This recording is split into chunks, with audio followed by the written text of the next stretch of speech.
Hi, my name's Erin. I drive a 25-year-old Jeep that I paid $2,000 for 5 years ago. I'm not a mechanic, but I do work in a trade, and I am determined to figure this out because I cannot afford to pay somebody else thousands of dollars to fix everything that's wrong with it. Basically, if I can't figure out how to fix it for just the cost of parts and tools, then I'm going to have to get rid of it and get something else, which I can't afford to do.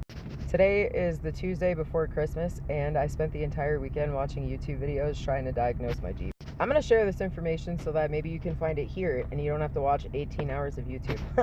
It has not been engaging in four-wheel drive properly in about a year and a half, and it has this crazy rattle that I was told was an exhaust rattle, but it's not. So this is my front drive shaft, and this is the rear end of it where it bolts into the transfer case. My Jeep is a 2000 Jeep Grand Cherokee Laredo, and it uses this type of four-wheel drive. This video was so helpful, and if you have a Jeep like this, even if you don't need to work on your four-wheel drive, I recommend that you watch it. We were doing a transmission service on my Jeep a couple weeks ago, and one of the guys that helped me with it pointed out that this joint at the back of the drive shaft is shot. He told me it was a CV joint, so I went and looked up front drive shaft CV joint and I ordered it. That turned out to be this part, which is at the front of the front drive shaft, and on mine, it looks fine actually.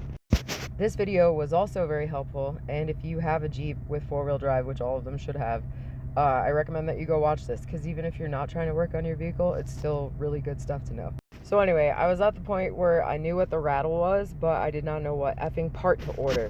I ended up downloading this parts manual, but again, I'm not a mechanic, so it's really hard for me to read them.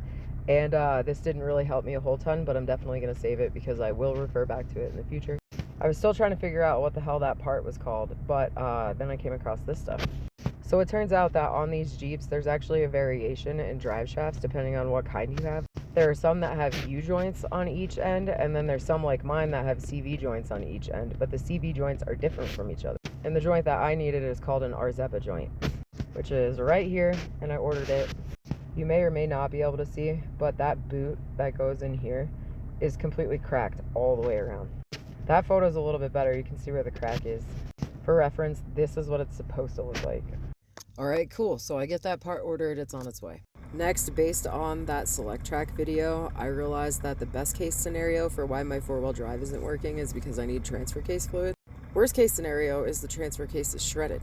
So of course I looked up how to change transfer case fluid, and it's so easy. And fortunately, because of that transmission service I did a couple weeks ago, I still have a half a gallon of ATF plus 4, which is the fluid that goes in the transfer case.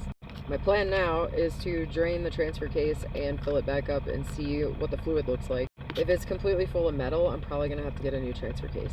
That rzeppa joint needs to be replaced anyway, but based on how long it's been rattling, I am actually really worried that my transfer case is shot. There was also another video about checking the linkages under the front console, so that's another thing I'm going to do this weekend while I wait for that rzeppa joint to get here, because it's possible that those have either just failed or need adjusting.